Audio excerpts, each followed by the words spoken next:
will be here a little bit later. But on Wednesdays, we start with Terry Savage. Terry, welcome back to the Business Lunch. Always glad to be sitting in this chair. I brought a friend. You brought a friend. Tell me who this friend. This is my friend too.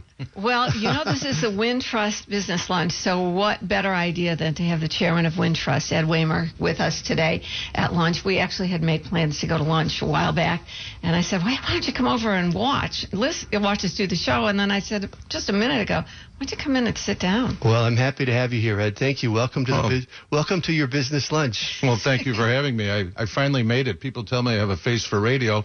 I think I finally made it. Stand in line, fella. So I want to talk a little bit about how you see the Chicago economy and things going in Illinois. But it seems like almost much of what I talk about on this show comes down to community in one way or another, whether it's an office culture or government work or whatever. It's finding and creating, fostering a sense of community.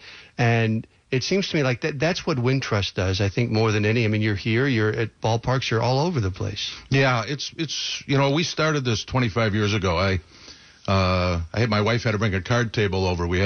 I had rented 1,100 square feet in downtown Lake Forest, and my wife brought a card table over. I had quit my job, and we're going to start a bank. The timing was good for that because, as you remember, Illinois was one of the last states to change their banking laws. Okay. And before it was always a unit bank state, which is why we had so many banks around Chicago.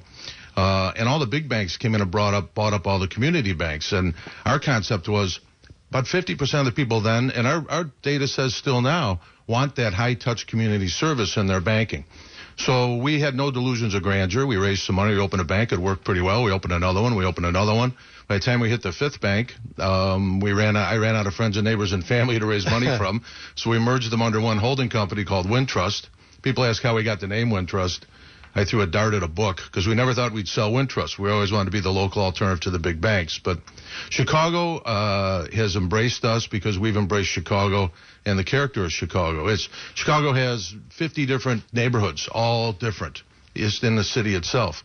It has suburbs that are all parochial, and we get involved in every community as that community bank. Oh, I guess that's the point. So, I mean, Wintrust is in a lot of spots, but in each of those spots, it's sort of a unique entity in itself.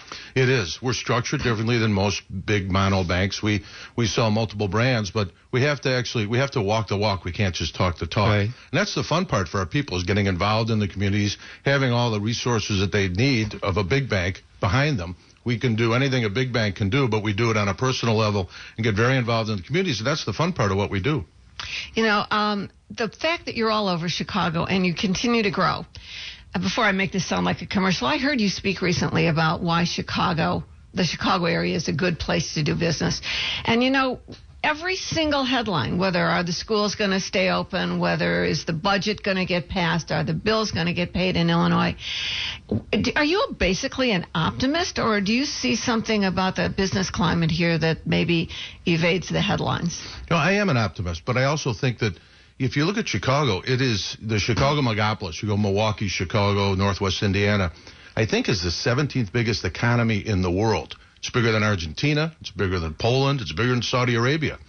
It's also the most diverse economy in the country. Only 13 or 14% of any workforce is in any one industry. So we're number one in terms of diversity. And if you look at what's going on, I think the city has done logistically, this is a great place to do business. Right. You've got sea, you've got rail, you've got 5 of the 6 major railroads have hubs here. You have education. Next to Boston, there isn't a better education town than Chicago. And talent is everything. And that's why I think you see these large companies, 350 companies in the last few years have moved to Chicago or expanded their presence in Chicago. Yeah, but we're always hearing about how bad government is and how bad the situation is, the taxes. And so how much of being a success in a location, how much can government hurt, or how much can it help, or how much does the business create on its own regardless of government? Oh, you got Take 2 your hours? time, yeah. Well, government can do both. Government can make it if they want to, can make it a very business-conducive environment. That hasn't been the case over the last 8 years. Overregulation, I think everybody would agree that the pendulum swung too far the other way. But it's all really about opportunity, talent, logistics right now to bring people in. So, government doesn't create jobs, businesses do. I talked to Jim Farrell years ago about Illinois, and he was running the Illinois is Broke. And I remember me about 2.5 years ago, he said, I signed the papers today. I'm going to Florida. You can't get out of this. You cannot tax your way out of the current situation. You have to grow out of it. And I think we're trying to grow. The sector I worry about is the middle market, because the big guys have to be here. The people with large employee bases, because of the talent structure, because of all the amenities that Chicago brings for their businesses. It's the small guys I worry about. It's that middle market, that widget manufacturer that's out in Elk Grove Village, who's being courted by Indiana or being courted by Tennessee to give money to move out. And that's the basis of what we're doing. I got a widget friend, and he's been talking about years about leaving, going to Texas or to Florida, but he hasn't. Are there companies that are? I mean, do you see there being a drain here? Yes. There are companies that do it. It really boils down. They have so much sunk capital here, they can't pick up and move. They have nowhere to go. But if they expand, they don't expand here. Yeah, but the question is, where is business in the leadership? I remember in the past, you would have business leaders, the commercial club, the civic federation, the whole thing. I don't see a lot of business leaders standing up and saying downstate Springfield, hey, let's get it in order here. We're trying to run a business. I agree with you. I think they do, but there's no unified voice. There's no power. We were I was speaking last night at the Loyola Academy event with about 300 alumni there, and I had a show of hands. How many people know who their state senator, who their state rep is? I don't know who mine is. I mean, I'm just as bad as everybody else, but I think that people are just like, they've almost given up hope that we can do anything. It's such a stalemate. They'd rather focus on their business and deal with the rules that they have right now. But it's going to take a concerted effort to get people to move on this, because I hate seeing a lot of the founders of the guys who built these businesses moving away and not being able to contribute to the elementary sorts of organizations, because the state will say, all right, you contributed too much in Illinois. You're really an Illinois resident. I mean, they're pushing people out who are the ones who helped build what we have now and taking those leaders away. That's Ed Waymer, the chairman of Wintrust. Terry Savage is here as well. I'm Steve Bertrand. You're listening to the Wintrust Business Lunch, and we're going to take a break. Be back at it in just a minute or two. We'll start with the traffic hot spots. Here's Laura Vaughn. It's construction hassles. I-57 southbound moving roadwork in the two right lanes. Looks like they're right about at Cicero. I-80 westbound past I-55 right lane closed. And 55 southbound south of I-80 left lane closed. That's just past Blodgett. Also keep in mind downtown bridge lifts and Lakeshore Drive hasn't gone up yet. For traffic on the 7s or 8s or anytime on demand, get Traffic's Chicago app pre-approved by AccuNet Mortgage. Just search TRAFFIX Chicago. I'm Laura Vaughn, WGN Traffic Central. Celebrate your love for literature with Rick Bayless, Kareem Abdul-Jabbar, and David Levithan. Visit printersroadlitfest.org for tickets. You're fired. You're fired. You're fired. You're fired. It does seem like Donald Trump is firing at least one staffer a week. You're fired. You're fired. You're fired. Does that sound familiar? You're fired. Can't wait to see what's going to happen in next week's episode. You're fired. You're fired. The Road Con Show, Hannah DeMontis this afternoon at 3 on 720 WGN.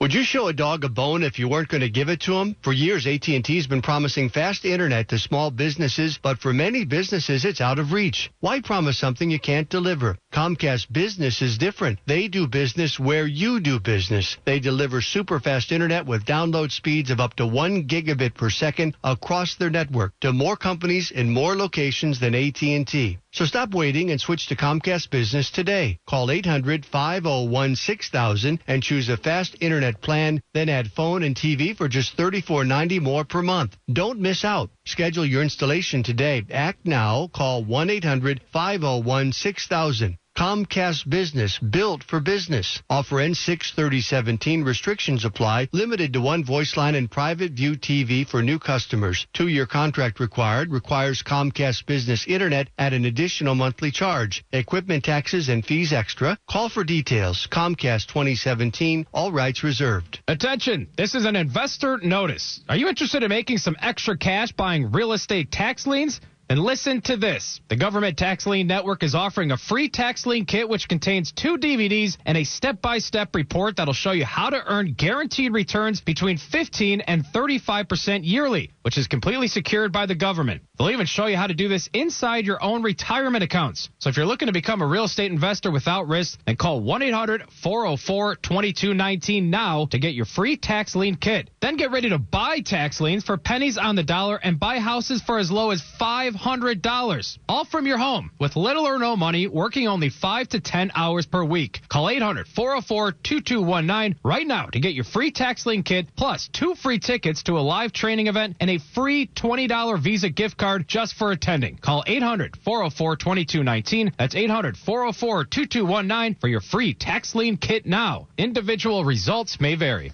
Hey, you know, Mother's Day is Sunday, and if your mom is a WGN listener, she's been hearing about MyPillow for years now. She probably wants to try one out. Give her a MyPillow for Mother's Day. It's the perfect gift. It's guaranteed the most comfortable pillow she'll ever own.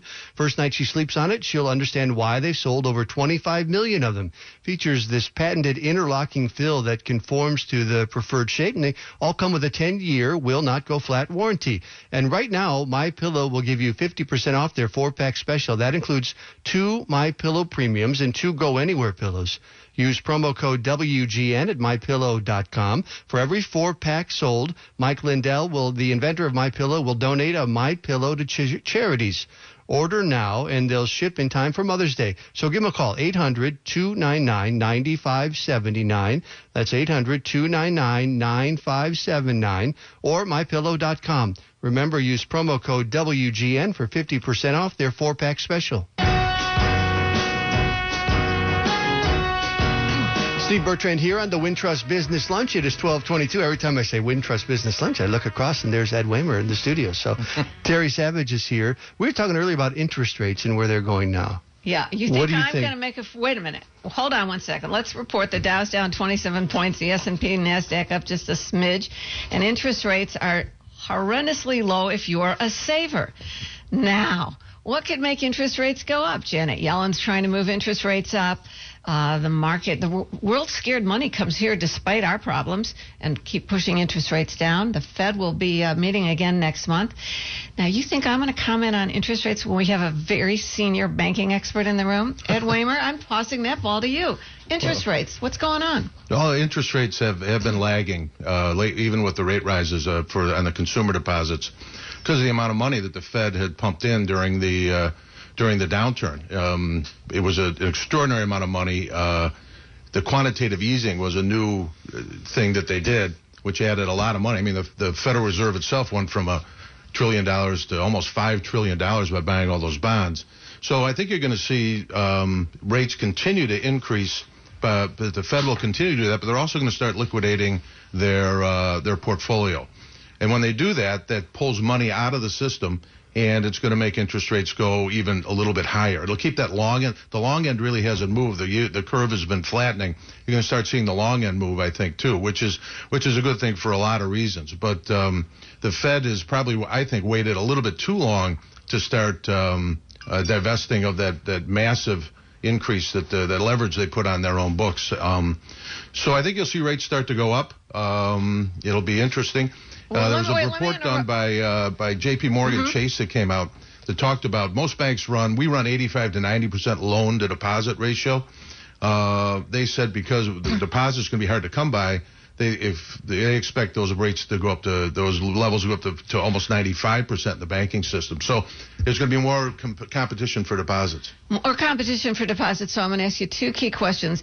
That was a great explanation of the Fed, and they don't seem to be making anything happen yet. But if you think this is going to happen, then what do you say on the interest rate side for depositors? You think we're about to see a little pop either at shorter term, 6 month, 1 year, or do they have to tie up their money longer to get the pop? Should we wait for that? I think you're going to see the entire yield curve shift up and get a little more slope to it. So I think the long end will move up a little bit more than the short end, especially if they start divesting.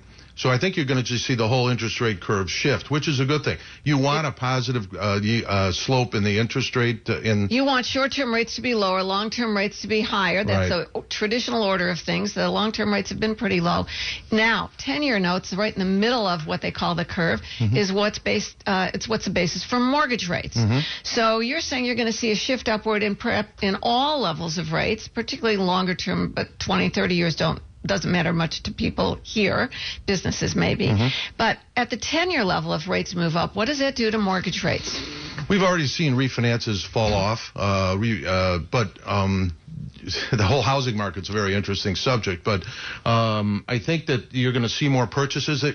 You got 2 seconds. There's a very interesting phenomena. I always look at there's a curve of lagging birth rates to housing starts. And it's always been very correlative. It goes up, and they always go together. Right. Since the beginning of the crisis, that's gone way up. There's almost 7 million units short in terms of housing starts in this country. It's because millennials are not buying houses. Family formation is taking place at 32 as opposed to 26. An interesting thing that I think is going to happen is these millennials are starting to get married and they're starting to have kids, and they don't want to live in 900 square feet down here at $5 a foot. They're looking for homes and starter homes. They're not out there. So I think you're going to see more movement in just purchases, but refis will probably fall off a little bit. But more demand will raise housing prices, which will the refis will come in when home equity loans go up. But if you're trying to refi now, it's the time to do it now. I would suggest that it ain't going to get any better than this. Ed Waymer put the Wintrust in Wintrust. He's sitting here with us now. And so, do you do a lot of public speaking? I do a little bit. Was this a warm-up for you? You got a speech coming up, I think, tomorrow, right? Tomorrow, I've been honored to. I'm giving the commencement address at Loyola University in Chicago, their business school. Right. And what are you going to tell them? Well, I'm going to talk about go into radio. That's not go into banking. That's not as funny as it used to be. Yeah. No, we're going to talk about leadership, and that they're the next core leaders in Chicago, and that a lot rides on them, and to take what they've learned with their Jesuit education and move forward and be real leaders. And I'll talk about the 4 principles of leadership that we have in our culture at Wintrust, and there'll be some jokes in there. So good. Well, it's great to see you. Thanks very much for coming by. I really appreciate it. Well, thank you. Good to be with you, and thanks for promoting the Wintrust name on the business lunch. Absolutely. Happy to do it. Terry, nice to see you. We'll see you in a week. See you next week. This is the Wintrust Business Lunch on 720 WGN. The signature